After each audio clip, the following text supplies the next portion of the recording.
Hey everybody, what's going on? Welcome to part 2 of the Blueprint series. Stay tuned, we're going to talk about lead flow.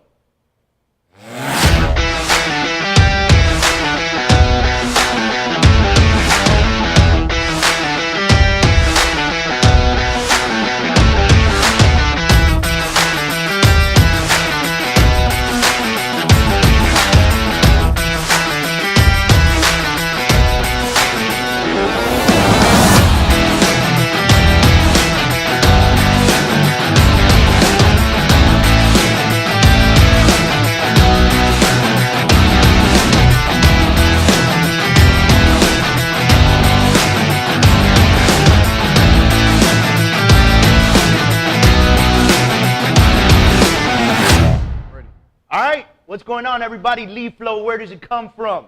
What's up, folks? Today, what's going on? I'm David Kurz. I'm Rudy Hernandez, New World Title. Yes. And so we co-authored a book called The Blueprint Strategies of Building a Successful Real Estate Business. We're going to talk more about lead flow and what it means to your business, right? So what is a lead? Who is a lead? Who is a lead? Everyone. Everyone. So that's my favorite part about Rudy, is that Rudy really honestly believes that every single person you run into is a lead. And that actually is a great thing, because the truth is, no matter where you are, you're surrounded by people that, guess what, live in homes. Does that make sense? It's a beautiful thing. We don't sell commodities. We sell a true necessity. Like, this is a necessity. Absolutely. Whether they're renting or buying or rent or own, they actually live somewhere. And so here you are, a conduit to the ability to be able to put them somewhere, right? And you never know what somebody's current situation is in life. Right? So they might be thinking about moving. They might be facing divorce. They might be, their parents may have passed, and now they have a house in probate. Like, there's so many different situations in which a home would hit the market or a person would purchase a home. Absolutely. Right? And so where do you find your leads? Everywhere, David. I mean, we seem to forget that there's human bodies walking through the streets and walking through every single confine of this universe at all times. And every single person you come across has to become a lead in your mind. Things have to start changing in your mindset. You go to a baseball game, you go to the grocery store, you walk down the street, have a conversation, become friends with these people. Every single person's a lead, David. That's right. And so oftentimes new agents will come up to me and say, David, I don't have leads. I don't have money to pay for leads. I don't have lead flow. So I go, dude, you've got 1,000 leads inside your pocket right now. Right here. Exactly. Absolutely. Right? So take out your smartphone, download an app that turns all your contacts into an Excel spreadsheet. Take that Excel spreadsheet, print it the hell out, sit down, and go through it and call every single person on there and tell them what you're doing for a living and what it is that you do and how you can help them. Every single person. Right? And so I often tell people, like, I know your Cousin Joe's on there. I get it. But guess what? Cousin Joe lives somewhere, right? And if Cousin Joe is not interested in buying or selling a house, if you're good enough and close enough with Cousin Joe, then Cousin Joe instantly becomes a cheerleader. What is a cheerleader for you? Spread the word. Spread the word, right? So someone who's going to give you referral leads and give you more business and talk about you when the time comes. But here's the thing. They can't talk about you if they don't know what you do. 150%. Right? And so if you don't stay in a person's face consistently, they will forget about it. Out of sight, out of mind. Yes. And then so one of the things, so in the book you have mentioned how you had gone to like a baseball game, I think it was. Sure. And you threw like 1,000 business cards out. It was 2,000 business cards. So how did that work for you? I'm just curious, like, what happened? Well, you know what, I can't give you statistical analysis I can't gauge exactly what happened, but I became instantaneously more popular, and people knew that there was a title person in their presence, and that's not necessarily a bad thing. Okay, so and so imagine you're a real estate agent, you need a title person, right? And you're sitting down, and boom, on your lap falls a business card, and you're like, it's raining business cards. Did this come from heaven? I was Absolutely. looking for one. So, you know, your leads are everywhere, man, and we talk about this. So now let's really get into something, is your pitch, right? Because if you don't know how to talk about what you do for a living, how are you supposed to tell people about it, right? So I'm going to challenge everyone watching this video right now, get a timer, on your phone, just set up a timer, and in 30 seconds, try to tell somebody everything that it is that you do. And please don't let it be, I'm a realtor. Because that's not what you say. I can even go a step beyond that, David. Tell me. How about filming yourself? How about voice recording yourself in your pitch? So you can hear yourself. So you can hear yourself and then So comment you got voice record on your phone, that voice memo thing, and it times you. David, I got a question for you. If a real estate agent actually sent you their recording or voice recording, would you turn it away and not critique it? No, of course not. I would critique it. I would help them out. If I was a brand new real estate agent, I'd actually record myself or voice record myself and actually send it to you so that you can critique it for me. I think it makes sense. And let me tell you something, that you're diving right into something that's very important, and I think that's many agents forget that there are better agents than them, that they can ask for help. Absolutely. Right? And so I think that the inside fear is that guy's not going to help me. Sure. Right? And I think you'd be surprised on how many people would be more than happy to critique a quick text message voicemail that you send them, or have a cup of coffee with you if it makes sense for them, right? The Superman approach when starting off in this business is the wrong approach. It is. You've got to reach out to as many knowledgeable people as you possibly can. You've got to be fearless, and you've got to understand that criticism is a wonderful thing to have. And so let's really dig in. Like, everyone's a lead. We know that. Sure. All right? So I'm at the supermarket. Who's a lead at the supermarket? The cashier and everyone walking in the supermarket to purchase goods. Cashier, the manager. Every single Everybody, person. right? I know people that will frequent the same supermarket every time. Absolutely. They go to the same restaurant. Absolutely. Every time. Why? Because the waiter's a lead, the floor manager's a lead, the manager of the restaurant's a lead, the owner of the restaurant's a lead. Hello? Everyone's right? a lead. So, and then most people try to aim straight for the owner. Sure. I'm going to go talk to the owner because that's where the biggest commission is going to come in, right? Bad But mentality. It's a horrible mentality. First of all, it's a horrible mentality because, number one, if you know everyone in the restaurant, then the owner is more warmed up to speaking to you. Absolutely. You know everyone in the restaurant. Sure. Right? If you go to a restaurant, everybody in the restaurant says, hey, Rudy, what's up, man? How you doing? Right. Hey, we got a table for you. You want that coffee? I like the way you like your coffee. Sure. You know what I mean? And so the owner is seeing this. The owner says, hey, Rudy, how you doing? I see you come in my restaurant a lot. Warm. Sure. That's a warm. We're also you know? forgetting the fact that every single person in that restaurant or grocery store Lives somewhere. may possibly have friends, cousins, mothers, brothers who are in the market for a property or in the market to sell a property, and they know other people as well. So I got a true story behind that. True story is that one of the agents in my office had made really great connections with some concierges at different hotels. Mm-hmm. And kept in contact with them, hung out with them, did things with them, you know, visited them, dropped off information to them, you know, kept consistent with them, right? Mm-hmm. One day, a couple years later, Okay. not like a month or two later, a couple years later of that consistency, he got a lead. And he said, hey, we got somebody, they're looking at potentially living in Miami Beach, they want a really nice sized condo, so forth, so on, you know, do you want to take it? Agent says, sure, absolutely, I'll do it. Sure. You know, where they at, I'll come meet them. Turned out to be I don't want to say his name, but a very prominent, very well-known, and very wealthy golf player. Okay. All right? So now, here you are, sitting in the back of the Escalade Sure. with this super wealthy golf player Right. going to look at 9 to 11 to $15 million homes. It's a beautiful thing. Right? It's a beautiful thing. Sure. All because of what? A concierge that earns maybe $40,000 a year. And really, when you break it down to its finest core, all because you decided to have a conversation. Yes. All because you decided to be to approach someone. It's that simple, David. I can't make it any more simple for the folks out there. So let's tell them, be bold. Be bold. Be bold. I love right? that. Be bold. Absolutely. You're going to get out there, be bold. Go out there and don't be afraid to speak to people, right? And look, so one of the things I notice is I see somebody at a restaurant. They look like the kind of person I might want to work with. I'm going to go say hi. Does that make sense? It makes all the sense right? in the world. And so some folks would be afraid to say, oh, I'm going to bother him while he's eating lunch. Come on, man. You know what I'm saying?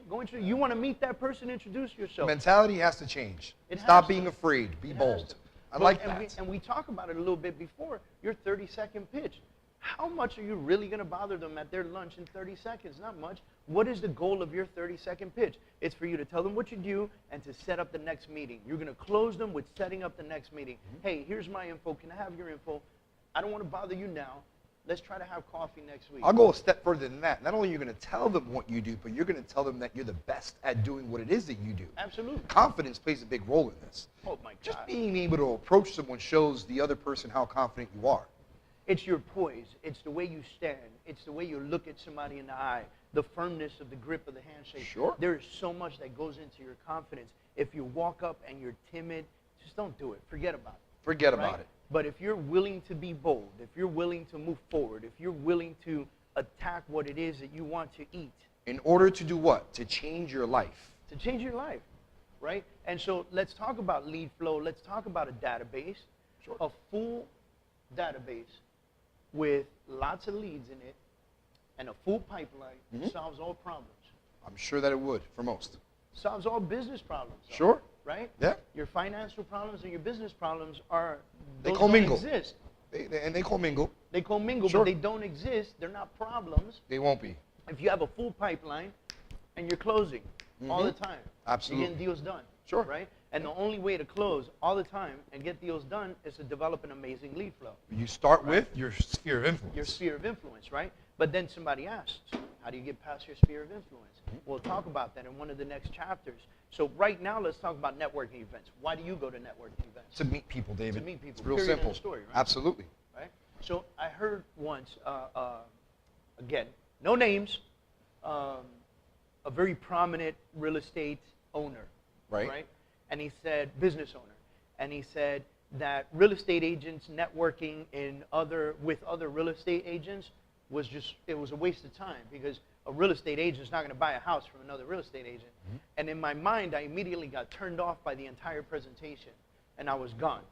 And so, and I stayed for the presentation, but my mindset was gone. Like, that's Sure. it, complete turn off. Right. And so my opinion in this is that I would not be where I am today had I not developed amazing relationships with other real estate agents. Absolutely. Right? So I go to a networking event of real estate agents. What do? I network with other real estate agents. They see me. They know me. They get to know me. Right? They support me. They come out and do things with us. We have an event. They come. There's no begging them to come. Hey, man, it's Dave. Can you come over to this thing? We're doing this great open house. Sure, no problem. I'll see you there. Right? Why does that happen? Because you're able to network with them and develop relationships with them. Absolutely. Right? So you develop those relationships. When you put a home on the market, guess what? It gets paid attention to. When you have a buyer and you have a contract for that buyer and you're going to give it to them, guess what? They're going to pay attention to it. Why? Because they know you. Absolutely. They know you. Absolutely. Right? And so you're very well known in the industry. Your company is very well known in the industry. So now it's a double hit because not only do they know me and my contract, Sure. but now they know the title company holding escrow. Absolutely. Does that make sense? It makes all the sense. And they're in the all world. kinds of comfortable inside. Absolutely. And they go to their seller and they say, look, I know we got 4 contracts, but this one right here just makes me feel comfortable. Yeah. This one's going to work. Absolutely. Now, if you're utilizing social media on a consistent basis, which you better be, if you're not on social media, forget about it. You're losing. Why? Because social media is just a way to platform yourself today. All right? Once upon a time, you had to buy bus benches and billboards on the highway. And maybe you got lucky if your billboard was catchy enough for people driving at 70 miles an hour to see it. And what you hoped for was traffic. But now we have this great thing called social media that for a fraction of the cost, you can remain in people's faces so consistently. It's the craziest thing ever. Leads begin on social media through connections. So let's talk about that real quick. You're connecting with people on social media, then you comment on their stuff, you interact with them through conversation, you build a relationship, and relationships instantly turn to leads. Absolutely. Does that make sense? It makes all the sense in the world. And so some people need to really realize that it's not only the personal connections running around town meeting people, but there are other platforms that you can use to grow your business. Of course, we have another series all about social media and networking on social media. Charitable events, right? Now, if you go to charitable events and you actually come from a place of contribution, like Sure. you want to be there for the right reasons, Agreed. you will develop leads there. Agreed. Why will you develop leads there? Exposure. Exposure, right? Absolutely. Now, besides exposure, are you joining a charity that you don't care about? No. No, oftentimes you join a charity that makes sense for you, right? Agreed. You like pets, you join the ASPCA. So right? what you're trying to get at is instantaneously the folks you're going to run across share a common interest with you, which makes it a lot easier to communicate to them what it is that you do for a living and how it is that you can impact their life when it comes to the industry. Agree? Got it. Okay. So now you're at this charitable event sharing a common interest with everyone in the room, right? And guess what? Everyone in the room lives somewhere. Right. They all have homes. And you sell homes. Absolutely. That's crazy, right? And so you're doing things that not only are you enjoying, you're giving back to your community, and you're exposing yourself so that a side effect, almost like a consequence, is that you would develop leads. Business. Right? Now, all those people inside that room, you're collecting their business cards. Where do they go? They go into your database. What is your database getting done? Hits after hit after hit from you, by text, by SOS, Morse code, social media, email, social media. Like, you name it, you're staying in their face, right? So let it be 10 days from now or 10 years from now, somebody that you met at that event is selling or buying a house. You're the person they're going to go for because you were the one in their face all the time. So you said something interesting in the book. Become a walking billboard. Walking billboard. Expose your company, brand your company, and market yourself at all times, everywhere you go, everywhere. It all goes back to the essence of being approached and becoming approachable. And the walking billboard is something that is an absolute necessity. You have to, sort of like you, Dave, you're a walking billboard. I'd like to use you an example. I saw you at an event, go figure, the other day, and you were wearing your famous Kurz hat. Yes. And I don't think you leave home without it. I'm actually shocked you're not wearing it now. You're typically more of a walking billboard than you are representing right now. Right now, yes. Next chapter, can you wear the hat? Yes, I will. All right, fantastic. But oftentimes I wear my hat because it creates recognition, right? Sure. So my logo, my name has been branded effectively enough that where I can sit at a restaurant and somebody can go, hey, I know that company. Absolutely. I've seen them on social media. Yes. I've seen them on TV. I've heard them on the radio. Now, I've taken my branding to a whole nother level, right? I've got my logo on my slingshot. I've got my logo on clothes. Sure. And I tattooed my logo on my arm. I didn't know that. Yes. Oh, we'll show the folks later, right? But you know what? Everybody says, I can't believe you tattooed your logo on your arm. It's my last name. It ain't never going to go nowhere. Agreed. So I'm safe no matter what, ladies you really and gentlemen. are. Look, take things to the extreme, man. I'm an extremist. I like being outrageous with the way I do things. So connect with your leads, man. Develop lead flow. They're right here. Start here. Everyone in here is a lead. And guess what? Wherever you live, everyone in that neighborhood should know who the hell you are and what it is that you do. If you live in a house and you see a sign pop up for another realtor down the street from you, you should be ashamed and you should be pissed off at that. Because you should be knocking on all your neighbors' doors and saying, I'm your neighbor, I'm involved in your community, I pay taxes with you, our kids go to the same school, and by the way, I'm a real estate agent. So if you ever intend on leaving my neighborhood, let me know. Absolutely. Make sense? It does. All right, guys, thanks so much for tuning in. I hope that you learned a lot today with lead flow, and we're going to keep connecting with you over this 8-part series. Talk to y'all soon. Have a great day.